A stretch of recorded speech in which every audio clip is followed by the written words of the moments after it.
I was just shocked she was still alive. She was unable to go to the toilet probably for a very, very long time, just absolutely exhausted. This is months, if not years, of neglect. I don't know how she survived to the point that she did. We went to the vet straight away. She had x-rays and scanned them, then it was just very intensive care at home. It's taken a couple of months now for her to be able to walk fairly normally. Hi, troublemaker. She has done incredibly well. With smaller animals, we seem to think that they're less able to suffer or less intelligent, and it is just so not true. She started to recognise me fairly quickly, especially as she started to come out of the state of collapse, and they are able to recognise people's faces and voices and things.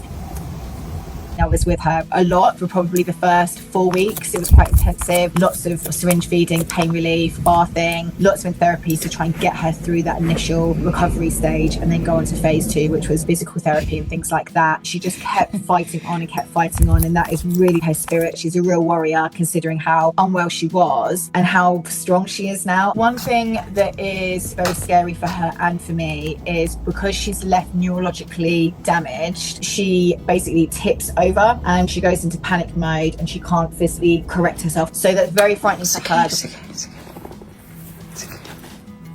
It's okay. Because I think she's probably been left like that on multiple occasions before she came to me. That's something that we are working on and has massively improved. I've done everything I can to prevent her having these falls. Her enclosure's sort of been custom made to prevent those falls happening. She is a princess who I think was always supposed to have a princess life. In her enclosure, she's got lots of options of where she wants to climb or sit, and very often she will pick the pink plushie to sit on. Morning. I hadn't really comprehended that I could have such a relationship with a reptile before. But I think because she had faced such an injustice, you can't help but want to be there for her and take care of all of her needs possible and never allow her to suffer again. There we go.